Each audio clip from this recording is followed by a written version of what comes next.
Hello, and welcome back to the Food for Thought podcast. I'm your host, Erin Hallstrom. Today's episode kicks off a series we'll be featuring throughout 2022 about women in the food and beverage industry. With me today is Angela Dodd, founder of Females in Food. Angela created the Females in Food community to help women in the food and beverage industry advance their careers. Consider this: 80% of food buying decisions globally are made by women. Yet across every segment of the food and beverage industry, fewer than 20% of senior leadership positions are held by women. We talk about that statistic and much more in today's episode. We address issues about why women are underrepresented, what companies and male allies can do to help reach gender parity, and whether diversity, equity, and inclusion programs are actually working. You won't want to miss this episode. And speaking of the importance of women in the food and beverage industry, be sure to visit the food processing website to learn more about the Influential Women in Food program. If you know a woman or women that are making an impact in the food and beverage industry, be sure to nominate them for this prestigious award.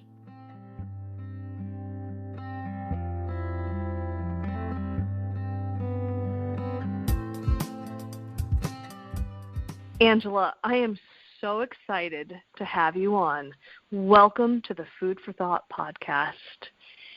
I just so excited to be talking to you today, and I really want to roll up my sleeves and dig right in. Can you start off by talking about your background in the food industry? Well, first of all, hi, Erin. It is such an honor to be on the podcast, so thank you so much for the invitation. And yeah, let's kick off. You know, my background in the food and beverage industry really started as a child. My parents were both in the food and beverage industry, so I grew up around a community of watching leaders and individuals, shape our food industry and create products and solutions to feed the world. And that really is what inspired me to start my own path in the food industry, and went to Kansas State University and pursued undergraduate in food science, and then had tremendous opportunities for some internships with some large CPG companies, which inspired my path down more product development. And I ended up doing a master's in food science, and then started my first role in the industry as a food scientist, focusing in baking science, actually. So I like to say I started my career as a baker, and then moved into being in commercial leadership after I completed my master's in business. And I always started my food science journey with a thought that I wanted to be a liaison between technical and commercial, but was really important to me in those early years to gain that technical experience and those skills, and then be able to move into a more commercial leadership role and truly be that liaison between science and business. And so that's what I'm doing today. And I've worked, the past 15 years on the B2B side, the business-to-business side of the food industry, either representing food ingredients or developing food products with those food ingredients, and more recently working in the equipment and membrane filtration side of the industry, supporting those food ingredient companies. And so it was about 2 years ago that more about 3 years ago, I guess now, that I started thinking, how else can I start making an impact in the food and beverage industry, and in a industry that I've grown to love so much and have been a part of who I am for so long. And so that's really where Females in Food, or the idea of Females in Food, started to form for me. And that is a great segue, because that's what I'm really excited to talk to you about today, is about Females in Food. I think it's a great thing that you're doing, and I really want both myself and our listeners to learn more about it. So first off, can you explain what Females in Food is? Yeah, so Females in Food, it started as a membership-based, cause-driven community, but where it's at today, we've become such a movement in the food and beverage industry, and have expanded into including being a data-driven platform and talent marketplace, But from the beginning, and what we are always committed and will continue to be committed to in our mission is closing the gender gap that exists at the top in the food and beverage industry, and really helping women advance their careers. I started this movement in this community with a singular stat: 80-20. 80% of food buying decisions globally are made by women, yet across every segment of the food and beverage industry, we're represented by less than 20% of women in senior leadership and executive roles. And that's really the driving stat, and where we want to make the biggest impact is how do we get more women to the top within the food and beverage industry. Yeah, I know on food processing, we definitely have covered the statistics around women in those leadership roles, and I think that's why I am so excited to have you on the podcast today, and really want to move on to this next question I have for you, which is, can you dive a little more into what led you to develop this community, and what does it mean to be a member of the Females in Food community? Absolutely. So I feel what led me to develop this, was a decade worth of callings of, it's my own career. But over, probably 3 years ago, I was sitting there thinking, how do I make a bigger impact in this industry that I love so much? How do I do more? And how do I create, solutions to some of the issues that I'm seeing? And so that was one piece of what drove me to this. But organically, what had been happening in my life over 10 years was that women, colleagues, complete strangers who were introduced to me were coming to me for help trying to understand how to navigate the politics within a big organization, or how to position themselves, how to create a personal brand, how to write their resume, how to negotiate for that next big role. And I started to realize, this was a gap for a lot of women, and clearly I had something more to offer. And if I could just get that to a broader community, or train more people that could, allow more individuals to gain access to these resources and tools, how much more powerful that would be. And then I also sat back and started thinking, we have a lot of different niches within the food and beverage industry. We have, the food service side, the retail side, the consumer products goods and manufacturing and suppliers and ingredient suppliers. And as I went through the industry, I've been a part of a lot of different organizations and groups. But one of the things that was always a struggle was you get so niched into your own individual segment that if you want to make a change or try something else, or try to get networked into a different segment, maybe I want to take that next big role from an ingredient company over to a CPG company, that those leaps were much harder than I felt like they should have been, given that we were all one food industry. And so I thought, how do we bring together a more powerful network of women across every single industry segment so that we can help each other, right? And success means something different to each and every one of us. And sometimes it's just having somebody with that connection across that industry segment to open a door or make an introduction. And so that's how the community was formed. It started as, an organic way of wanting to help more people, and where it has led is this powerhouse community of women across every segment of food and beverage who are showing up to help each other, but help themselves and empower advancement within the industry. And so our members, they all have access to career opportunities. We have educational and industry events, in-person networking events. They're all networking and growing their individual networks within the community on their own. They get free resume reviews. They can connect with some of our certified career coaches. And then we also have an exclusive Female in Food job search accelerator that all of our members have access to help with some of those big jumps that they want to take in their career. And they also have the ability to anonymously review their current or past employers on female friendliness factors. And hopefully we can chat more about that as it builds into how Females in Food has expanded into more of a data-driven platform here a bit later in our conversation. But the community as it originally started and where it's at today, I've been so incredibly proud to see, how it's grown and the impact it's had in so many people's lives. That is a most fantastic segue, because I am very interested and curious. I know on the website you talk about Females in Food is data-driven, and I'm admittedly very curious. What does that mean? How does it work? Could you elaborate on that for me and as well as for the listeners?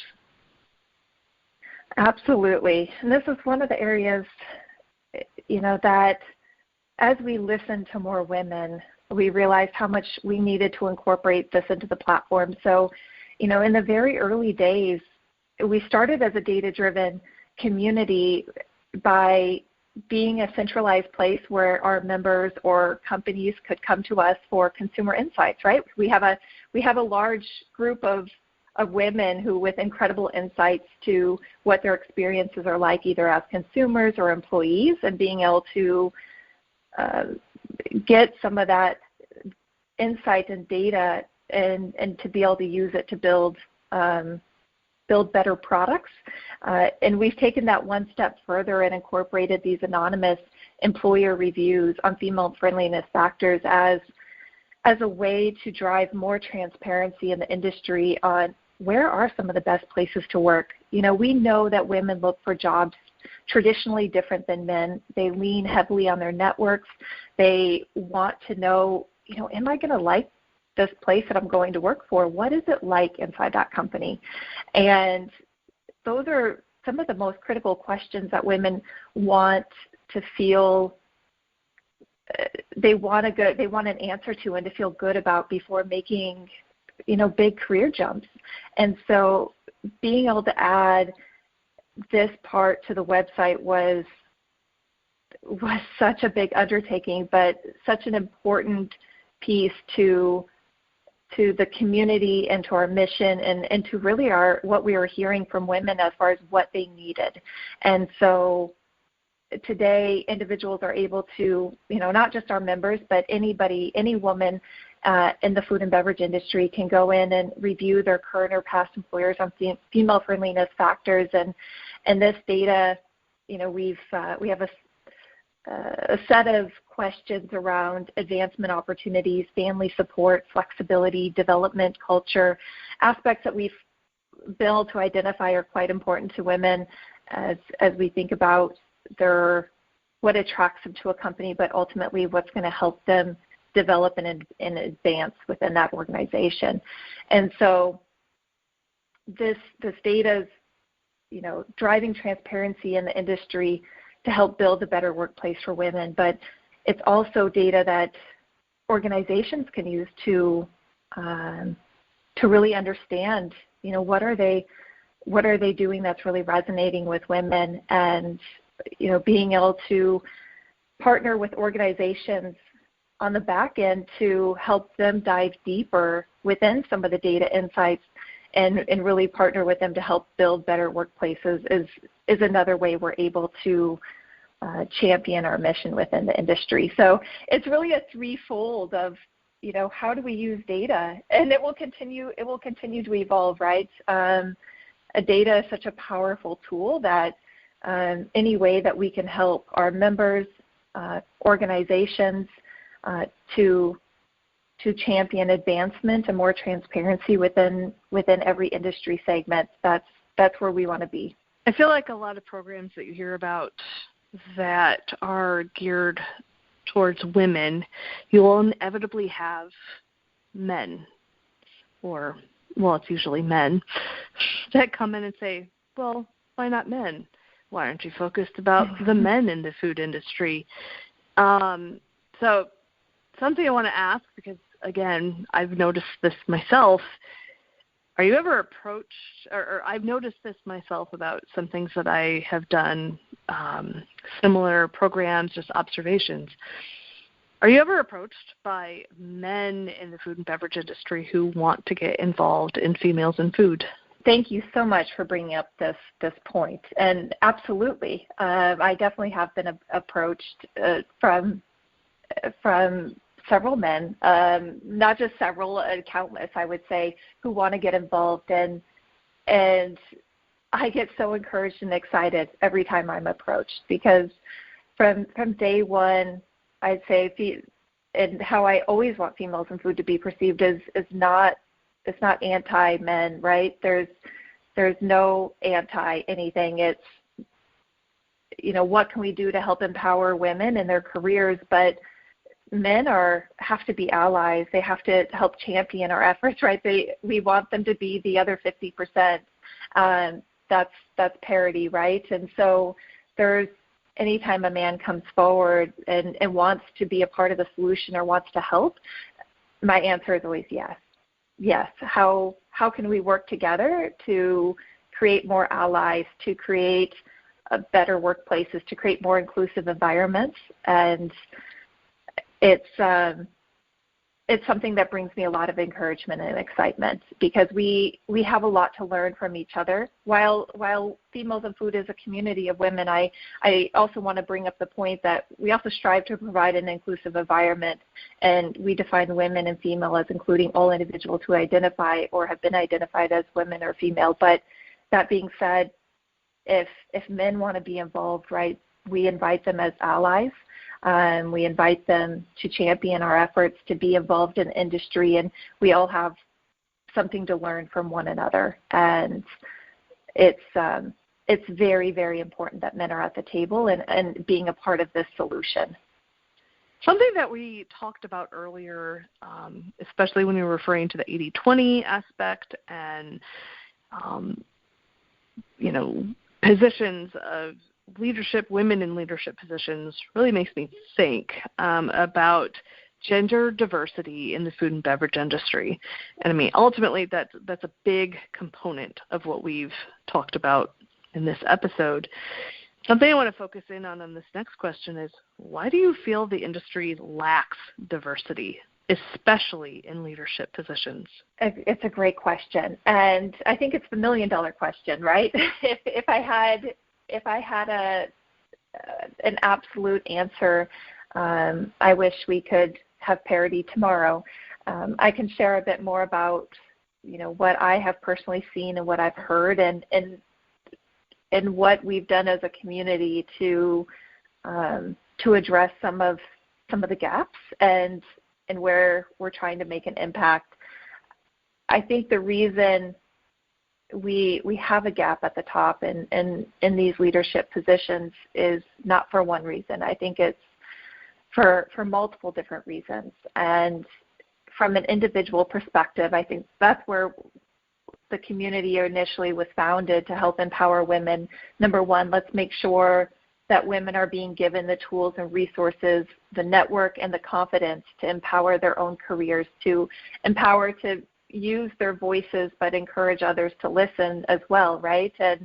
And that's where this community organically was founded, and where a lot of our educational content pillars are focused is, not every company has the budget to ensure that there's professional development happening all year round, or career development happening all year round. So how do women get access to that outside of their organizations, so that they can continue to develop themselves and empower their own careers? That's one piece that's near and dear to the community and how we're trying to drive impact. I think the other pieces to this also come around from an industry as a whole, from corporate initiatives, and what is being done holistically to support women through their career journeys. And I'll say every organization, every industry segment,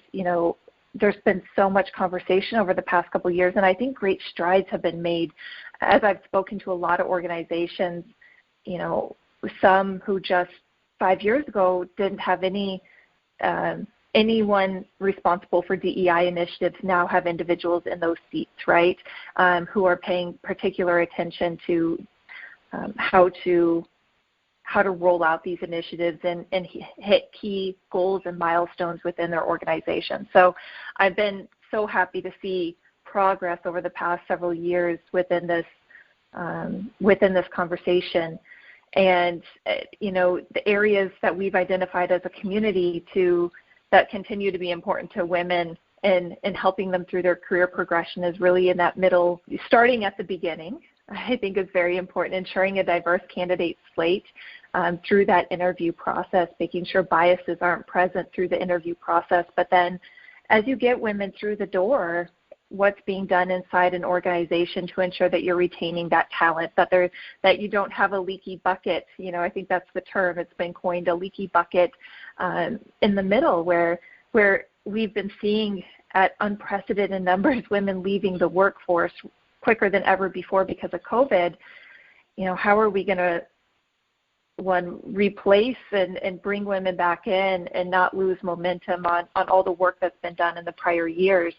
And to me, that comes back to some of those key aspects that we've identified that are important to women in the workplace, from flexibility, development opportunities, overall culture, family support for both men and women, and advancement opportunities within the workplace. And so, I share the perspective from, there's definitely not one answer, one solution. It most certainly needs to be a holistic approach. And as a community, that's where we continue to try and roll out as we receive the feedback from companies and from members. What more can we do as an organization to help be a part of this solution? So you bring up a really great point. Well, actually several great points. But I want to hone back in on kind of the hiring aspect. So to that, how can food and beverage companies better position themselves to hire more women, especially in leadership positions? I would say, a plug for us. This is something that we specifically rolled out our corporate partnership programs for specifically this reason. How do companies better position themselves to hire more women? And I'll go back to, there's been a lot of initiatives and things that companies have done over the past couple of years to really make the workplace better for women, to be more inclusive for all. And a lot of individuals aren't even aware of these initiatives. And so a big way of how to position your company to hire more women is to make sure the women know about your company and also what incredible initiatives you've been rolling out. And so within Females in Food, and even as we listen to members say, who are these companies? What are some of the best companies to work for? We rolled out our corporate partnership program specifically for this reason, is to help companies tell their story, tell women what makes them a great place to work, really position their organization as the top place in food and beverage to work for women, and being able to showcase everything from their DEI initiatives to women in leadership to development opportunities. And regardless of, I'll take that from a broader perspective too, because this positioning would go for any company who's looking to position themselves to women in the workplace. I think you need to be talking about the things that are important to women in order to best attract them into the workplace, and being very intentional about having that diverse candidate slate across all your job applications. Being able to showcase what are you doing to help support families, and having a flexible work schedule, or what is your culture like inside your company, whether you're speaking to your candidates on a website or at a career fair, or even if it's your employer brand and how your employees are talking about your company. Those are all really important, all very important channels of communication to attracting women. And another stat, we know that women really rely on their networks or word of mouth or that referral more so than men from what the research is showing to take on that next position. And so ensuring that your employees within your organization are also reaching out and sharing the word or referring people in or talking about what a great place your organization is to work for. Those are all really great initiatives companies can undertake to position themselves to hire more female talent.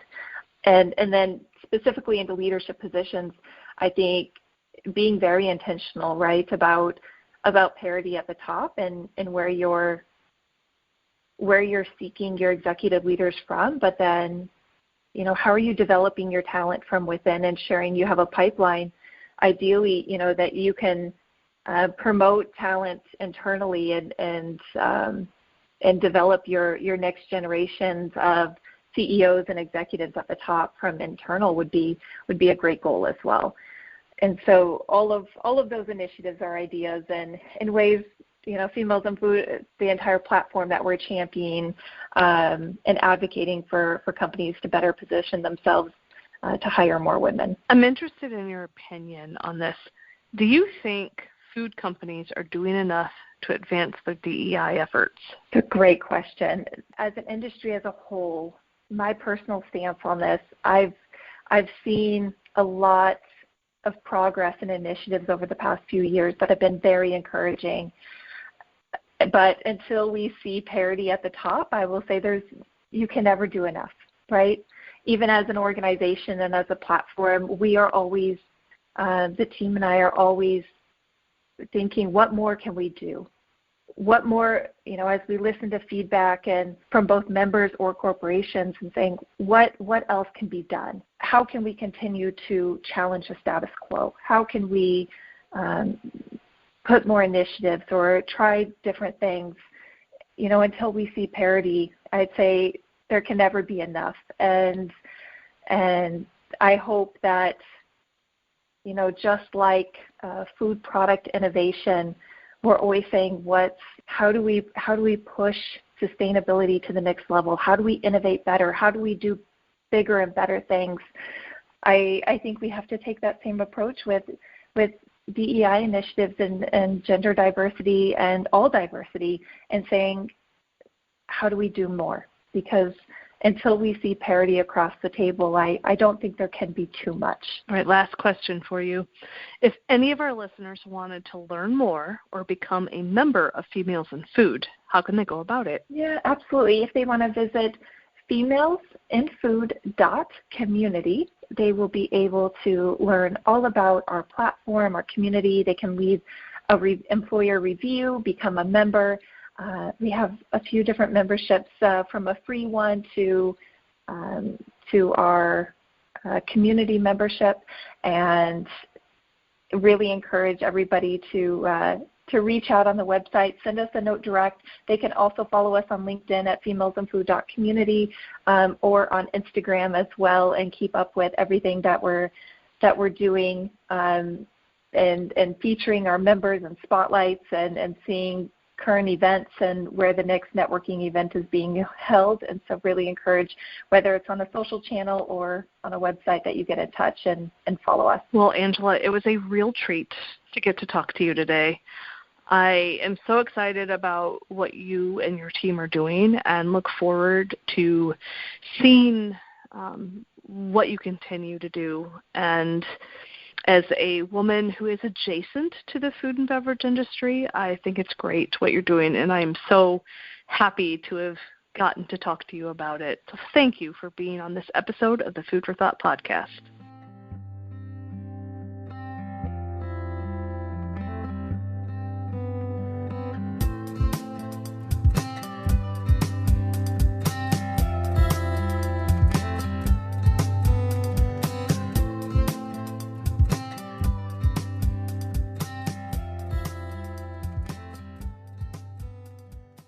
For everyone listening to the Food for Thought podcast today, thank you for tuning in. You can find us on Apple Podcasts, Spotify, Stitcher, and just about everywhere you can listen to a podcast. Be sure to tune in next time as we talk more about the stories behind the headlines of the food and beverage industry. Take care. Have a great day.